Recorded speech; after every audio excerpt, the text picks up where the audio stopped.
Bonjour chers auditeurs et chères auditrices de notre web radio R212, notre auteur Sana Ediri, en sa qualité de chroniqueur invité, partage son avis et sa réflexion avec vous dans cet article intitulé Fin dans le monde, l'échec de l'humanité. Le voici en podcast pour vous. Nous sommes en 2025. Nous sommes capables d'envoyer des robots sur Mars, de recréer des organes en laboratoire, de prédire les maladies par des algorithmes. Mais nous ne sommes toujours pas capables de garantir un repas à chaque être humain.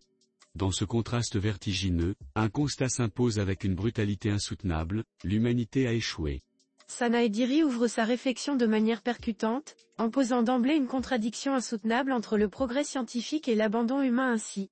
Selon le rapport mondial 2024 sur les crises alimentaires, 281,6 millions de personnes à travers 59 pays souffrent d'insécurité alimentaire aiguë, un chiffre en hausse alarmante.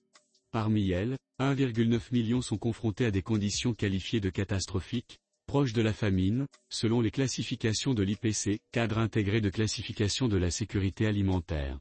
Ce ne sont pas seulement des chiffres, ce sont des vies suspendues, des enfants avortés, des corps en lutte contre l'invisible.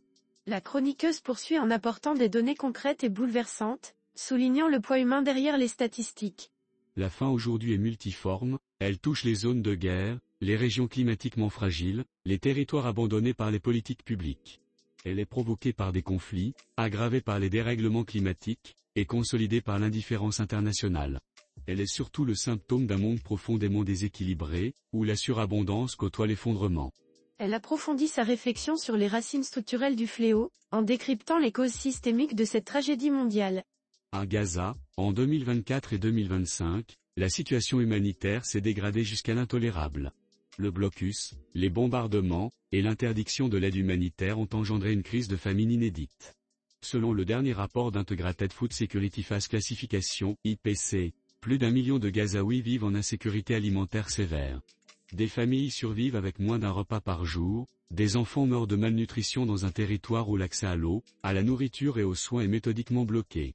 Ce n'est plus un simple drame, c'est un crime contre l'humanité par privation délibérée de ressources vitales. La chroniqueuse met ici en lumière un cas emblématique, celui de Gaza, pour illustrer l'horreur absolue que représente la faim imposée comme arme de guerre. Et Gaza n'est pas seul. En Somalie, au Yémen, au Soudan, en Haïti, les crises alimentaires s'enracinent. 181 millions d'enfants dans le monde vivent dans une pauvreté alimentaire si extrême, qu'ils ne consomment pas plus d'un ou deux groupes d'aliments par jour. 38 millions d'enfants souffrent de malnutrition aiguë, leur vie étant mise en péril dès leurs premières années. Pendant ce temps, selon la FAO, 1,3 milliard de tonnes de nourriture sont gaspillées chaque année sur la planète.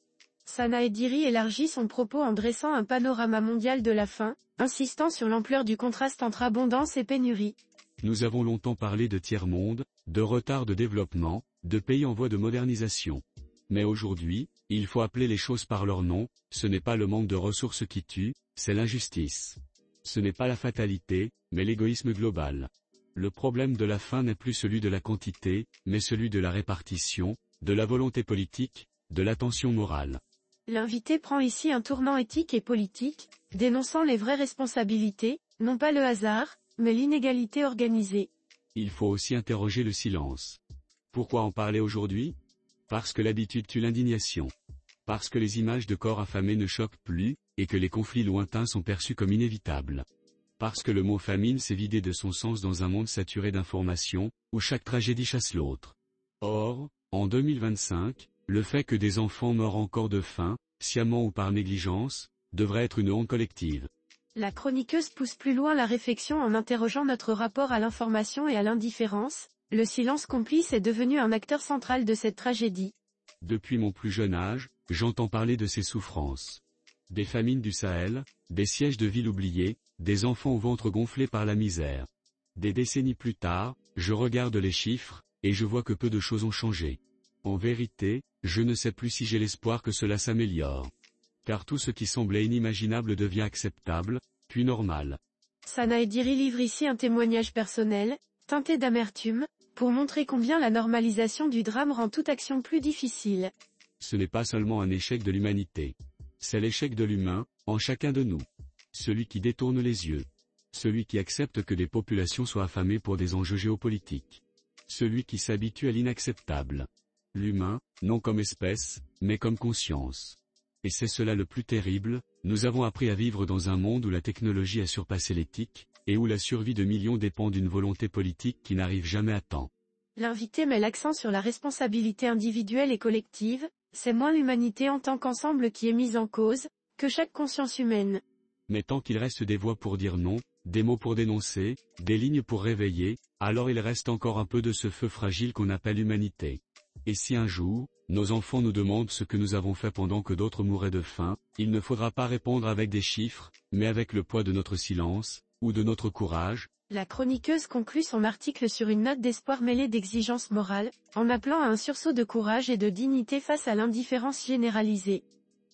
Chers auditeurs de la web radio R212, merci d'avoir été à l'écoute de ce podcast et de partager avec nous ce moment d'échange et de découverte. Votre présence et votre fidélité sont notre plus belle récompense. On se dit à très bientôt, si vous le voulez bien. Avec toute notre gratitude, l'équipe de R212.